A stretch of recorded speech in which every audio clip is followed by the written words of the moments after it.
journal vous est offert par le FPI, Fonds des promotions de l'industrie, votre partenaire privilégié pour la réussite de vos projets.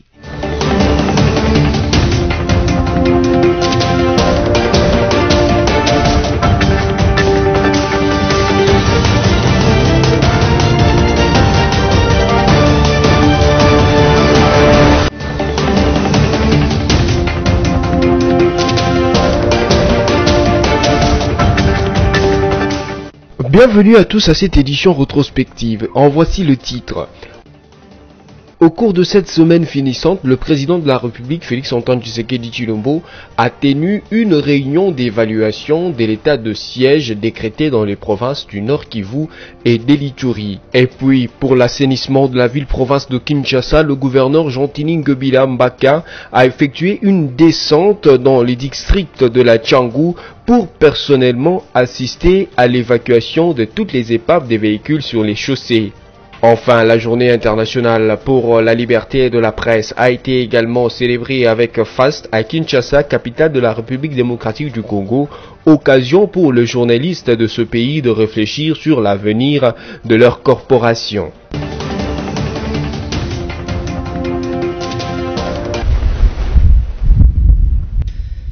Une table ronde sur l'avenir réservé à l'état des sièges instauré depuis maintenant une année dans les provinces du Nord Kivu et d'Elituri sera bientôt organisée en République démocratique du Congo.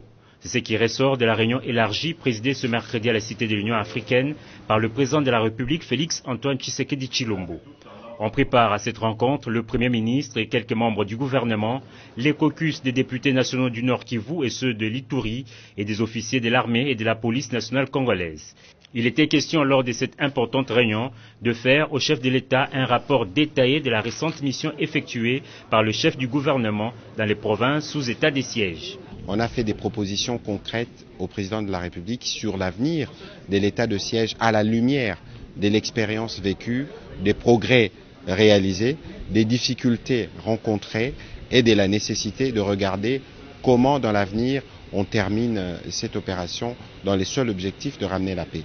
Le président de la République a été très réceptif à ce qui a été dit tout à l'heure et il a promis que dans les jours qui viennent, avant la clôture de la session en cours, nous aurons l'occasion de nous retrouver, les membres du gouvernement et les membres des différents caucus et commissions défense et sécurité à l'Assemblée nationale et au Sénat pour discuter dans une forme de table ronde de l'avenir à réserver à l'état de siège pour être sûr que nous avons la bonne piste qui nous permet de ramener la paix et qui tienne compte des expressions exprimées par les différentes communautés. L'initiative de la convocation d'une table ronde devant décider de l'avenir de l'état des sièges est vivement saluée par le caucus des députés du Nord Kivu. Si l'état de siège n'aura pas peut-être pu atteindre cet objectif-là, mais ça n'importe pas que les réflexions et les personnes peuvent se mettre encore autour d'une table pour pouvoir réfléchir qu'est-ce que nous faisons de plus pour toujours essayer d'atteindre cet objectif-là. Et je pense que c'est cela, cette initiative qui a été mise en place, que prochainement il y aura une table ronde pour continuer à réfléchir tous ensemble comment donc ramener cette paix et sécurité. Mais ce qui est très important ici aussi, c'est de rassurer en tout cas la population qui nous écoute que le chef de l'État nous a dit et qu'il ne baissera jamais les bras tant que la paix et la sécurité ne sera pas rétablie à l'est de notre pays. Même réaction du côté des élus originaires de la province de l'Ituri qui attendent des prochaines assises des propositions concrètes pour amener la paix dans cette partie du pays. Nous avons formulé plusieurs recommandations au chef de l'État. Il est le garant de la nation. Je pense que comme il a promis qu'il ne pourra jamais baisser les bras, et nous sommes sûrs et certains que nous allons trouver une formule. Mais au finish, les résultats que nous attendons tous, c'est la paix. La Commission défense et sécurité de l'Assemblée nationale et du Sénat promet quant à elle apporter tout son soutien pour la réussite de la dite table ronde.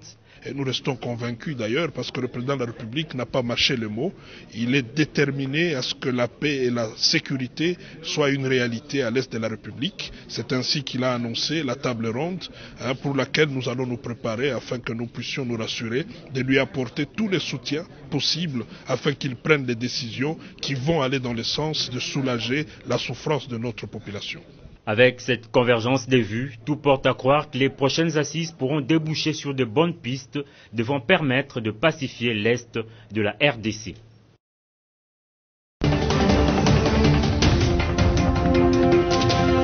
Les élus nationaux se sont rencontrés lundi 2 mai 2022 dans la salle de congrès du Palais du Peuple en plénière consacrée essentiellement aux réponses des co-auteurs de la proposition de loi électorale sous examen à l'hémicycle aux préoccupations soulevées par les députés lors du débat général.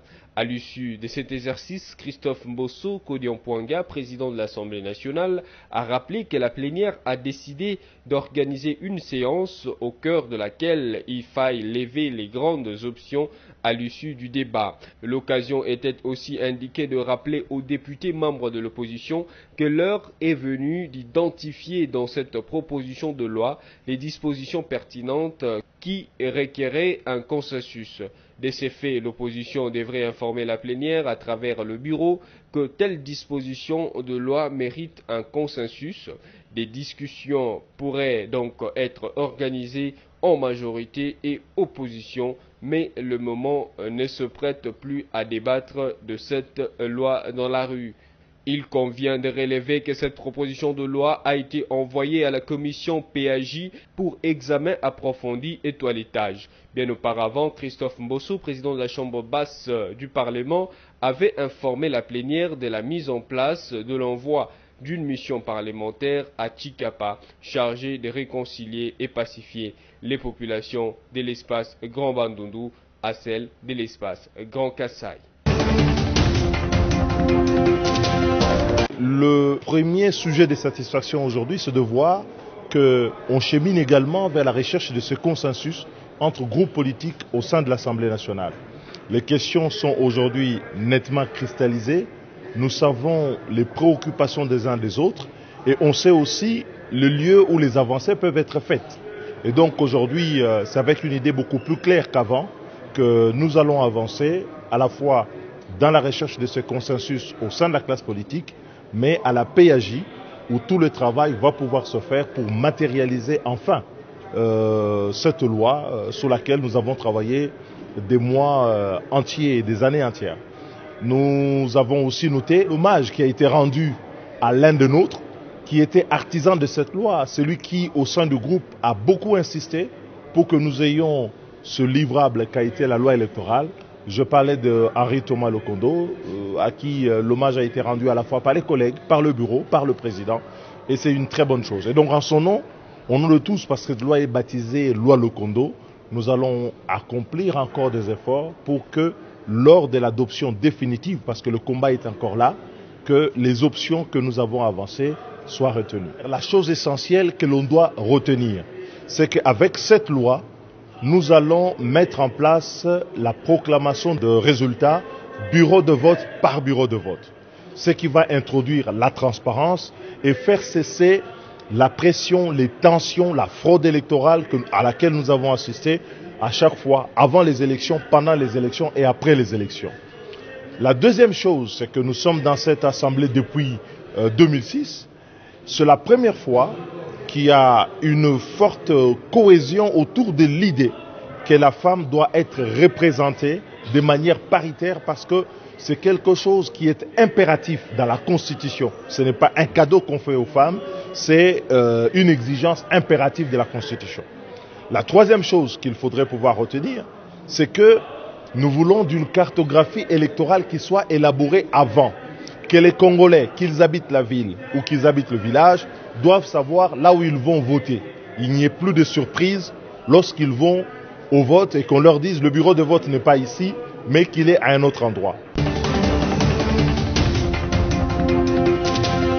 Sur 355 députés ayant pris part au vote, 348 ont voté oui, 5 ont voté non et 2 se sont abstenus. En conséquence, l'Assemblée nationale a adopté la prorogation de la loi portant autorisation de la prorogation de l'état de siège sur une partie du territoire de la RDC. Ce texte sera transmis au Sénat pour examen en seconde lecture. Les députés nationaux ont siégé mardi 3 mai 2022 dans la salle de congrès du Palais du Peuple dans une plénière essentiellement consacrée à l'examen et vote du projet de loi portant autorisation de l'état de siège sur une partie du territoire national, notamment les provinces de l'Ituri et du Nord Kivu. Mais d'entrée des jeux, le speaker de la Chambre basse du Parlement, Christophe Mbosso, a expliqué la nécessité d'autoriser cette énième prorogation de l'état de siège avant l'évaluation de cette mesure exceptionnelle comme décidé lors de la dernière plénière. Pour justifier cette énième prorogation, la ministre d'État, ministre de la Justice et garde de Sceaux, Rose Mutombo, Kiese, a indiqué que l'état de siège est prorogé tous les 15 jours sur autorisation de l'Assemblée nationale et du Sénat, conformément aux dispositions de l'article 144 alinéa 5 de la Constitution tel que modifié à ce jour. Le monde célèbre le 3 mai de chaque année la Journée mondiale de la liberté de la presse. Cette année, l'accent est mis sur le journalisme sous l'emprise de numérique. À Kinshasa, une cérémonie contassée a été organisée à Béatrice Hotel. Dans son allocution, Patrick Mouyaya, ministre de la Communication et Médias, a dénoncé les dérapages constatés il y a quelques jours avec des attaques systématiques et des propos frisant l'injure en l'endroit du chef de l'État. Aucune liberté ne peut s'exercer sans respecter la liberté des autres, a-t-il déclaré. En attendant que ces réformes entamées aboutissent, ma responsabilité, c'est aussi de vous rappeler de jouer votre partition dans cette marche vers une autre presse congolaise. Vous devez systématiquement vous désolidariser de ce qu'on appelle dans notre jargon le mouton noir qui ternisse quotidiennement l'image de notre belle profession. Il est de notre devoir à tous de dénoncer et de mettre hors d'état de nuire ceux qui prétendent être de nôtres, mais qui ne respectent pas le code éthique et de déontologie du journaliste en République démocratique. Dans son mot, Tito Ndombi, président du CESAC, salue la célébration de cette journée et dit que la vision du CESAC est de travailler au quotidien pour consolider l'autorité stricte de la profession. Notre vision est de travailler au quotidien pour consolider l'autorité de régulation de manière à interagir avec la profession pour la consolidation de véritables entreprises de presse.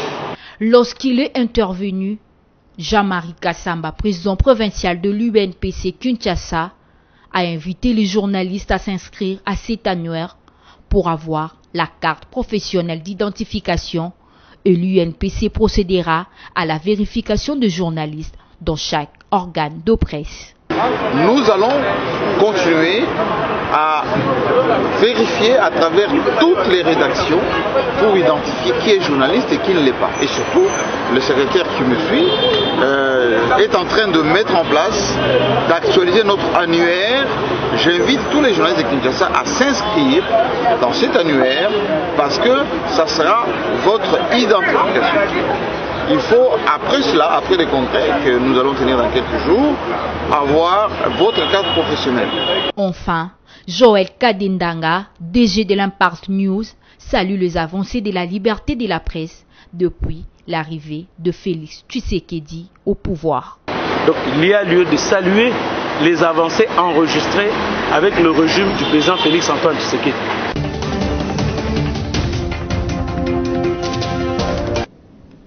Nous sommes très heureux, évidemment, d'être reçus ce soir par le Premier ministre, chef du gouvernement, afin de pouvoir rassurer le gouvernement congolais de la détermination du groupe Ethiopian Airlines à pouvoir faire le partenariat stratégique, d'autant plus qu'il y a nécessité de pouvoir desservir non seulement le pays au niveau national, aussi dans la région. Et dans notre vision, nous voyons aussi la possibilité de pouvoir utiliser le vol international. Dans l'entretemps, nous remercions infiniment cette opportunité qui nous a été accordée par le gouvernement congolais à travers le Premier ministre et bien sûr en travaillant en connivence avec le ministère des Transports, Voies de Communication et des Enclavements Donc nous sommes là pour, démontrer notre engagement ferme à pouvoir mettre sur pied une société aérienne digne de ce nom. Merci beaucoup. Le gouvernement est en train de suivre les orientations de son Excellence Monsieur le Président de la République, chef de l'État, concernant particulièrement le secteur des transports, voies de communication et des désenclavements. Le chef de l'État nous a dit de tout mettre en œuvre pour que le transport aérien en République démocratique du Congo soit normalisé.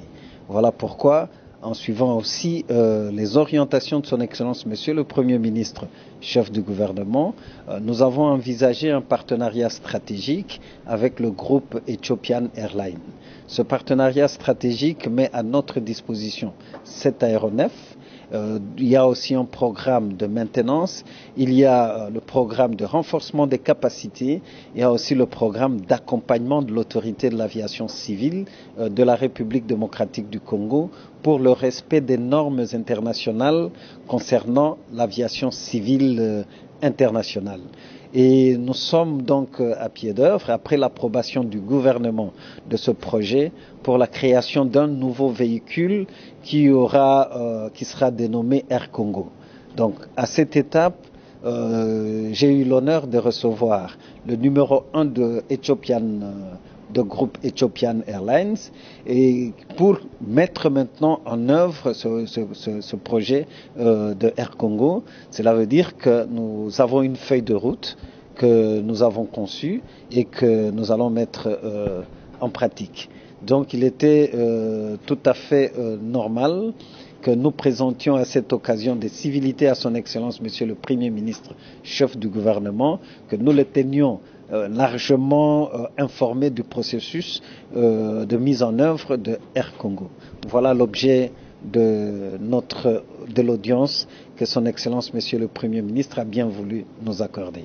Justement, quelle était la réaction du Premier ministre? Il est le chef du gouvernement. Il tient à ce que le pays sorte de son insignifiance depuis plus de 3 décennies. Donc l'impulsion du Premier ministre nous donne davantage la détermination de relever les défis qui se posent à nous.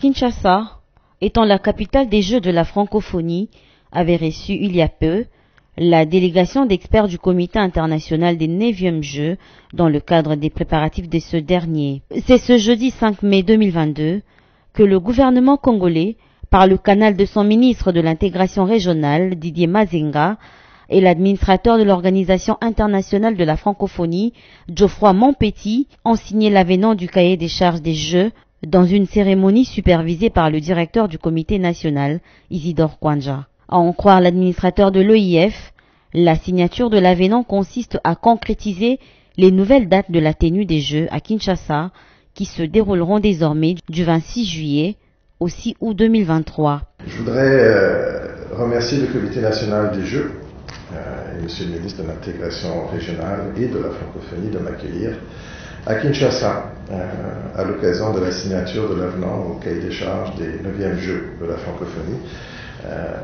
Avenant qui entérine les nouvelles dates des Jeux du 28 juillet au 6 août 2023.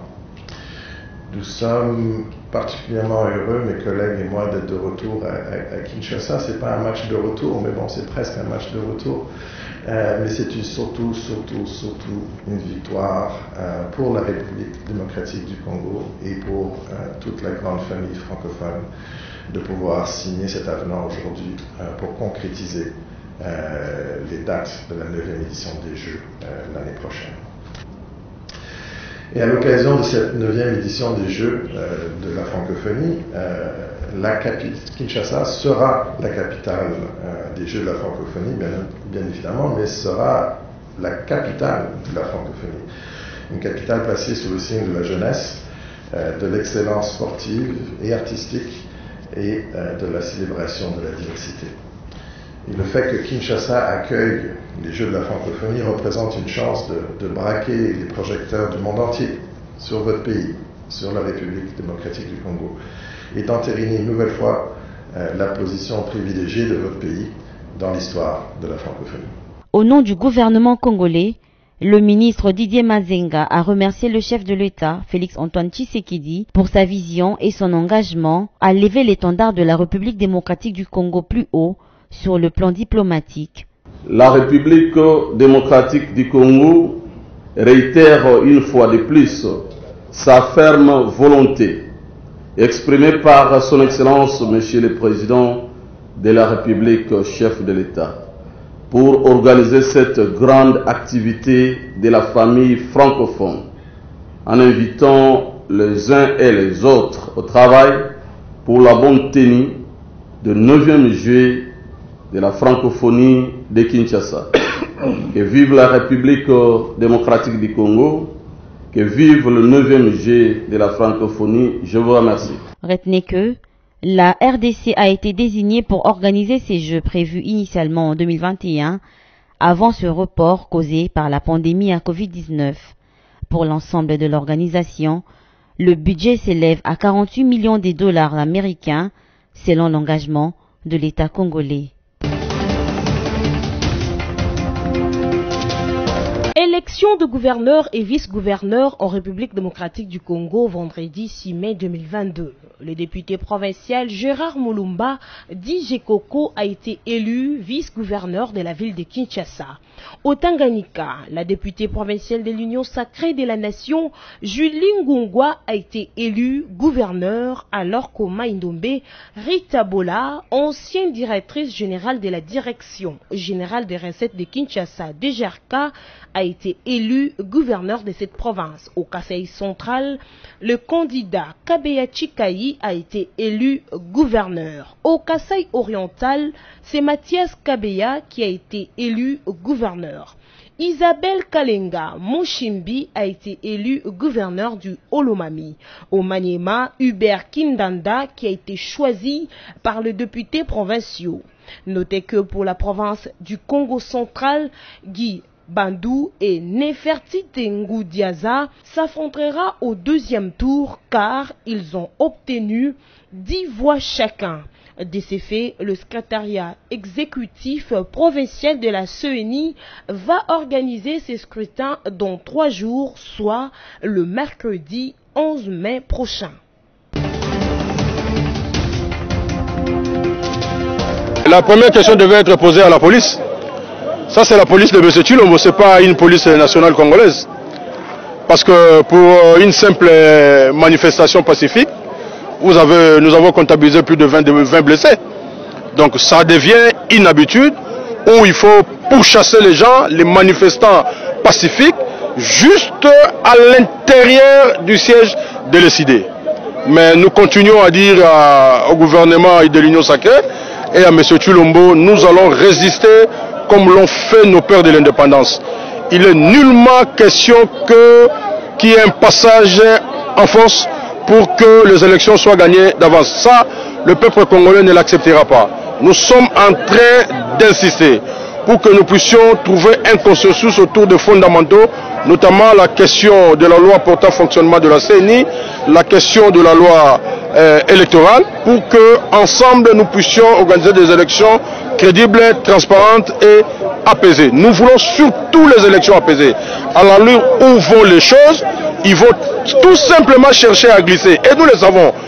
Soit ils cherchent à frauder, soit ils cherchent à glisser. Mais nous disons qu'il n'y aura pas de glissement. Les élections doivent être impérativement organisées en 2023. S'ils vont dans le glissement, nous ferons une transition sans eux. S'ils osaient aller au glissement, nous allons faire une transition sans Tshilombo. Mais maintenant là, nous continuons à insister. Il va négocier avec les groupes rebelles instrumentalisés par les Rwandais, les Burundis et les Ougandais, mais il refuse de parler avec des leaders et aujourd'hui, 4 ans après, avec un bilan largement négatif. Vous allez parler de la démocratie avec tout ce que nous connaissons lorsque nous manifestons pacifiquement. Il y a une semaine ou 2 semaines, vous avez vu comment on a saccagé le siège de l'ICD. Vous avez encore des images là. Et vous allez parler de la démocratie. Nous sommes en train de chercher à ce que notre démocratie soit consolidée. Félix a tellement de bilan à Mabé que mon Kabana bilan Zali. Et Koulou Sunaye, Selke Naye, a comme Mango Nankunda. Donc, Bisso na mokonzamboka Martin Fayulu, ça fait 18 ans. Ça fait 18 ans au principe de la politique à Kabila ça va dialogue. Bayana ba makaroto kota na kota te. Fayulu a kota te. Chilomba sali consultation à Boba Bemba Bakei Bakatumba Kei Totika Libanda. Atanzala Togolia Matembele. Mais pour l'intérêt à peu na biso to continuer bitumba. Mais répression bomoni. Ba blessé bomoni. Ba pele yango ewana. Ba pele yango. Ba oyo plus de 100 ans na siège. Alobi na yo et komi Kanton yango obaye nango. Alobi ezali susu eza sous siège ya SIDT et comme temple ya démocratie, temple ya résistance. Alobi na yo bakoko bazaka etien sikete ba mulumba pona oluka démocratie balongwa na 10e mali bakoma awa. Donc tu continuer bitumbo tina suka. Bonjour madame la journaliste, moi c'est madame Blaise Bouene. Je suis l'exécutif provincial. Nous sommes venus revendiquer nos droits. Le peuple congolais souffre. On en a assez. Rien ne marche ici dans notre pays. Et nous voulons savoir, est-ce que la RDC, c'est un pays qui vit la démocratie ou non? Tout la démocratie na Congo, liberté d'expression exacte. Quand le peuple voit que les choses ne marchent pas, la population est censée de revendiquer les droits. Un dispositif sécuritaire a été renforcé ce vendredi 6 mai pour disperser le bloc patriotique aux alentours du palais du peuple. Les éléments de la police nationale congolaise ont fait recours au gaz lacrymogène pour disperser les manifestants majoritairement décidés parti cher à Martin Fayulu. Plusieurs manifestants ont été arrêtés par les hommes de Silvano Kasongo qui les qualifient de semeurs de troubles. Certains ont été blessés, d'autres enlevés par la police nationale congolaise. Comme vous l'avez constaté, nos résistants, nos combattants sont dans des séances d'entraînement. Nous attendons la plénière. S'il y a une plénière de l'Assemblée nationale sans au préalable un consensus sur les options fondamentales de la loi électorale, à ce moment-là, vous verrez la force populaire de la Mouka et vous verrez la force populaire de la République démocratique du Congo en tant que nation. Le secrétaire général Devos Kitoko a profité de l'occasion pour encourager ses camarades militants à continuer la lutte pour avoir une CENI crédible pour les élections en 2023 et les invite tous le lundi prochain pour un nouveau sit-in. Que les parties prenantes, la Mouka, l'Union sacrée, la société civile, les FCC, les 4 parties prenantes se mettent autour de la table pour discuter et ils vont se mettre d'accord sur les options fondamentales de la loi électorale. Notez que la situation a été tendue et les routes menant au palais du peuple ont été bloquées d'accès.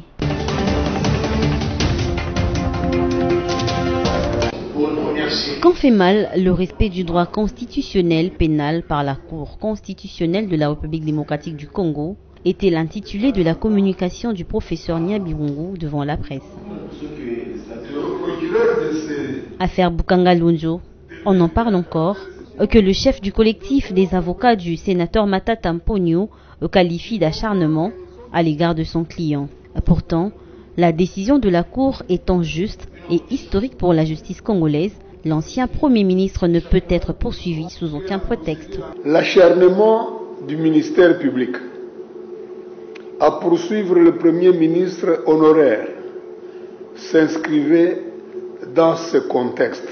Contexte qui part du souci légitime du peuple de voir les détourneurs et les corrompus poursuivis et punis. Contexte qui se transforma en la chasse aux sorcières, en accusation et en délation facile.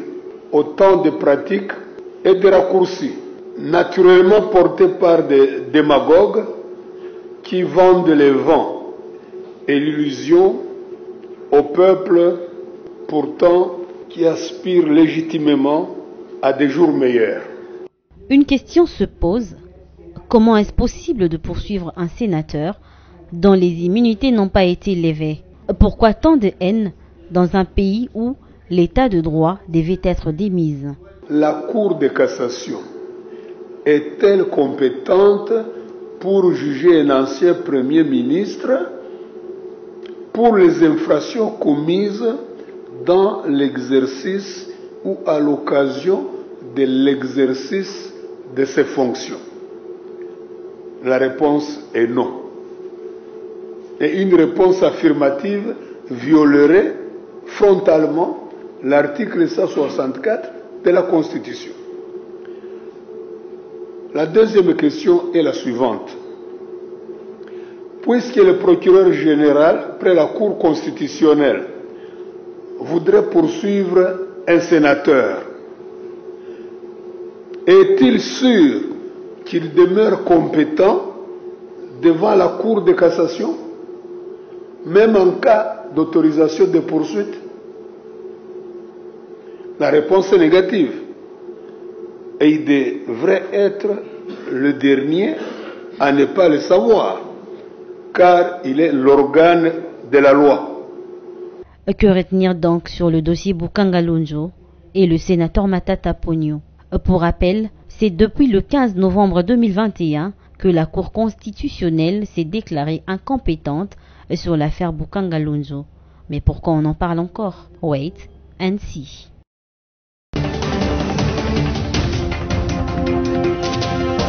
La tournée d'inspection que nous venons de réaliser, normalement c'est un travail dévolu aux bourgmestres de communes. Mais comme ils ne le font pas, nous sommes dit cette fois-ci nous-mêmes on descend sur le terrain. Et là nous avons marché sur 5 km à pied. Nous avions avec nous des engins pour évacuer des véhicules abandonnés le long de cette avenue, donc l'avenue Lumumba, côté de Massina, voilà. Alors nous avons évacué et amené à la fourrière des véhicules abandonnés le long de la route. Et nous avons évacué également les vendeurs qui vendent sur l'emprise, au bord de la route. Alors nous les avons évacués et nous avons utilisé aussi les services de Kinshasa Bofeto qui ont fait un travail de qualité en nettoyant les abords des avenues. Et nous comptons revenir ici dans 3 jours pour évaluer les recommandations que nous avons données aux bourgmestres et aux communes, notamment des Massina et des Kimbanseke, et voir s'ils continuent à faire le suivi et ce que nous leur avons demandé de faire. Alors c'est un travail que nous, au niveau de la ville, en tant que gouverneur de la ville, nous ne devrions pas le faire. Mais j'avoue ici, nous avons des bourgmestres qui ne respectent pas les consignes, qui ne comprennent pas ce que nous leur demandons. Alors pour cela, nous sommes obligés cette fois-ci, nous-mêmes, de descendre sur le terrain et faire le travail à leur place. Voilà. Nous demandons à nos populations, surtout celles qui habitent les communes de la Tchangou, notamment Kimbanseke, Massina et Ndjili, de respecter les consignes des bourgmestres des communes et de l'hôtel de ville. Parce qu'un peuple doit être discipliné, parce qu'ils sont le premier à déverser la saleté, les immondices sur les abords des avenues, sur les lits des routes, et ensuite ils sont également le premier à dire que non, voilà, la ville est sale. Et qui se moquent parce qu'ils sont le premier à le faire. Nul ne peut se prévaloir de sa propre turpitude. Alors nous avons mis en place une unité spéciale de la protection de l'environnement qui est chargée également de faire ce travail. J'ai à mes côtés Madame la ministre de l'Environnement qui fait un travail de qualité, qui est apprécié de tout le monde, mais les suivis doivent être au rendez-vous et les équipes qui descendent sur le terrain doivent travailler avec beaucoup de rigueur.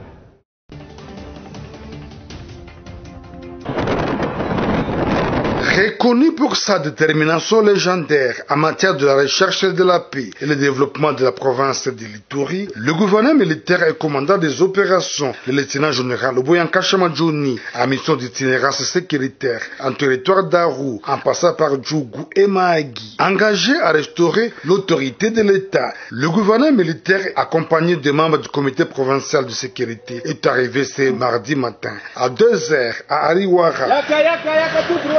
Ariwara, centre de négociés situé à 350 km de Bunia, en territoire d'Aru, sur son chemin à Katanga, tout comme à Djalasiga, où les forces armées ont restauré la paix. À cette période de l'état de siège, les patrons de la province ont salué le courage de la population. Par ailleurs, le commandant des opérations a promis un châtiment suprême aux forces négatives aux terres de Tiweri.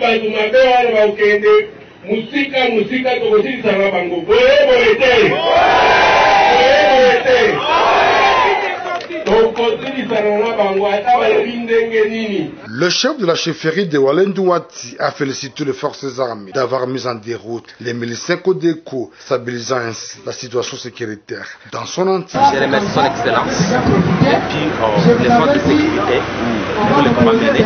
À Ariwara, le gouverneur militaire de l'Ituri et sa suite prendront part à la rencontre interprovinciale avec les Haut-Ouélé autour du conflit de limites entre la chefferie de Kalikomi en Ituri et Logololi en territoire de Faradji le 17 avril 2022. Ce conflit avait causé la mort à 6 personnes, plus de 200 cases incendiées et un déplacement massif des habitants de Kalikomi. Le gouverneur militaire de l'Ituri arrive à Ariwara pour la deuxième fois après son passage au mois de mars dernier. Sa précédente visite en territoire d'Aru lui avait permis de signer des accords en matière de coopération transfrontalière avec la province sud-soudanaise de Central Equatoria State et ses districts ougandais.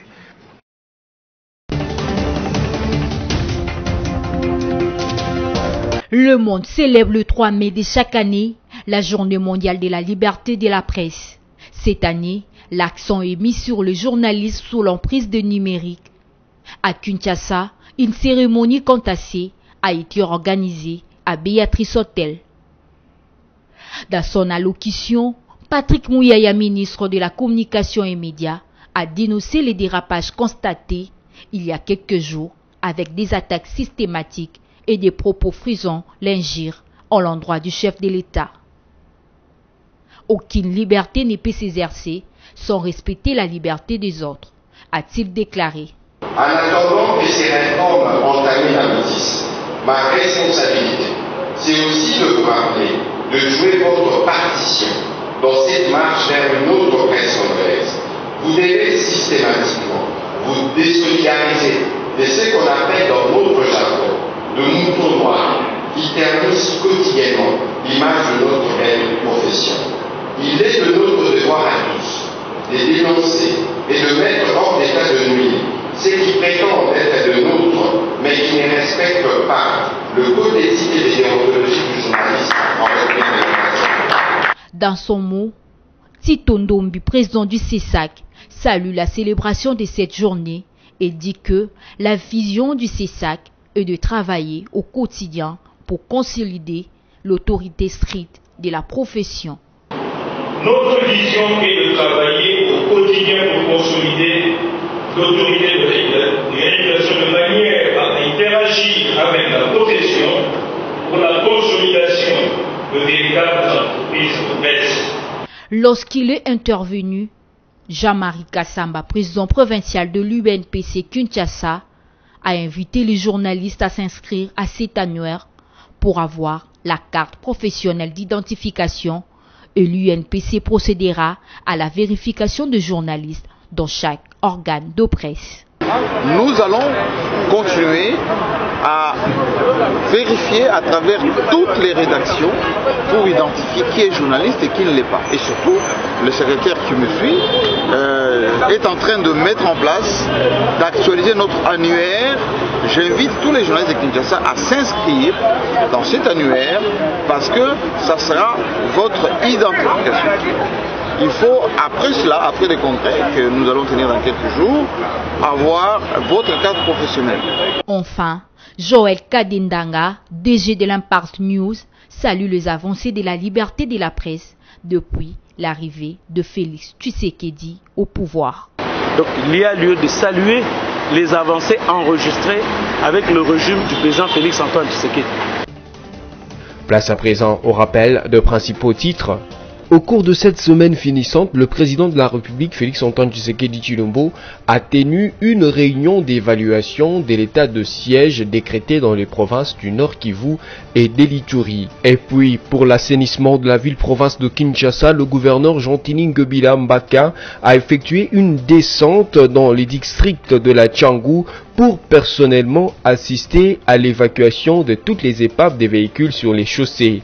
Enfin, la journée internationale pour la liberté de la presse a été également célébrée avec faste à Kinshasa, capitale de la République démocratique du Congo, occasion pour les journalistes de ce pays de réfléchir sur l'avenir de leur corporation.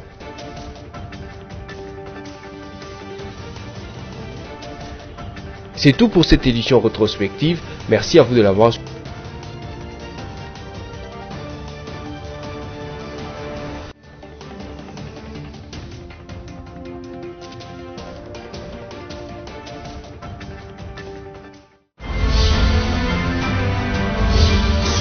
Vous a été offert par le FPI, Fonds des promotions de l'industrie, votre partenaire privilégié pour la réussite de vos projets.